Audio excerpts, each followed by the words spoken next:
আসসালামু আলাইকুম। এসএসসি এবং এইচএসসি পরীক্ষার্থীরা আন্দোলনের ডাক দিয়েছে। তাদের দাবি সাপ্লিমেন্টারি পরীক্ষা ব্যবস্থা শুরু করতে হবে এবং এমসিকিউ এবং সিকিউ মিলিয়ে একসাথে পাস দিতে হবে। এসএসসি এবং এইচএসসি 2025 সালের পরীক্ষার্থীরা কেন আন্দোলনের ডাক দিয়েছে এবং তাদের দাবি দাবাসমূহ কি, চলুন বিস্তারিত জেনে নেই। এসএসসি এবং এইচএসসি 2025 সালের পরীক্ষার্থীরা তাদের এই নোটিশটা আমাদেরকে মেইল করেছে এবং তারা এই নোটিশটা প্রকাশ করার জন্য আমাদেরকে অনুরোধ জানিয়েছে। তো ভিউয়ার্স, আপনারা তাদের এই নোটিশটা একটু লক্ষ্য করবেন এবং মনোযোগ দিয়ে দেখবেন তাদের এই নোটিশটায় কতটুকু যুক্তি আছে এবং আপনার সেই মূল্যবান মতামতটা আমাদের কমেন্ট বক্সে দিয়ে যাবেন। তো তারা এবারে নোটিশে লিখছে, প্রতি বছর এসএসসি এবং এইচএসসিতে কোনো কারণে একজন স্টুডেন্ট ফেল করলে তাকে অপেক্ষা করতে হয় প্রায় 1 বছর। এর ফলে অনেক স্টুডেন্ট মানসিক চাপের মধ্যে থাকে এবং অনেক স্টুডেন্ট আত্মহত্যার মতো পথ বেছে নেয়। অনেক স্টুডেন্ট সমাজ ও পরিবারের চাপের কারণে মাদকাসক্তির মতো জঘন্য কাজে লিপ্ত হয়ে যায়। আবার অনেক স্টুডেন্ট লেখাপড়া থেকে জ্বরে পড়ে, তাই তারা একটি আন্দোলনের ডাক দিয়েছে। তাদের দাবি হচ্ছে মূলত দুইটা, সিকিউ এবং এমসিকিউ মিলিয়ে পাস দিতে হবে, সাপ্লিমেন্টারি এক্সাম সিস্টেম চালু করতে হবে।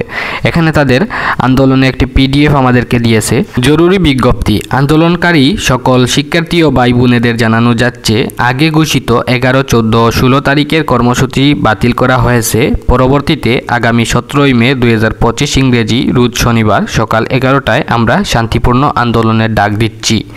এই আন্দোলন সমস্ত ছাত্রছাত্রীদের ন্যায্য দাবি আমাদের উদ্দেশ্য, আপনাদের সক্রিয় অংশগ্রহণ একান্ত কাম্য।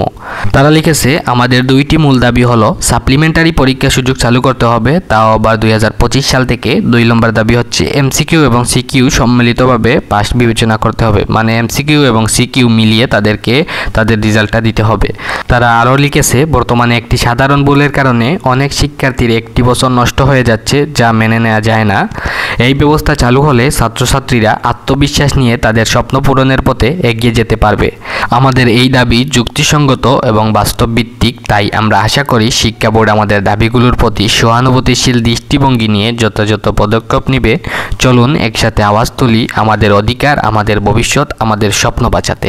স্থান, নির্ধারিত স্থান, তার স্থান হচ্ছে ঢাকা কেন্দ্রীয় শহীদ মিনার, সকাল 11টা বাজে 17 তারিখ, 17/5/2025, সময় সকাল 11টা। তো সুপ্রিয় ভিউয়ার্স বন্ধুরা, এই ছিল আজকের এসএসসি এবং এইচএসসি 2025 সালের পরীক্ষার্থীদের আন্দোলন কর্মসূচির নোটিশ। আপনাদের তাদের এই নোটিশের দাবিগুলা কতটুকু যুক্তিযুক্ত মনে হয় এবং তাদের কি এই আন্দোলনটা করা উচিত সে সম্পর্কে অবশ্যই আপনার মতামত কমেন্ট বক্সে জানাবেন এবং এ বিষয়ে শিক্ষার্থীদের পরবর্তী পদক্ষেপ সম্পর্কে এবং পরবর্তী গুরুত্বপূর্ণ আপডেট পেতে অবশ্যই আমাদের রিফাত দেওয়ান একাডেমি সাবস্ক্রাইব করে পাশে থাকা বেল আইকনটি বাজিয়ে আমাদের সাথে যুক্ত থাকবে। আল্লাহ হাফিজ।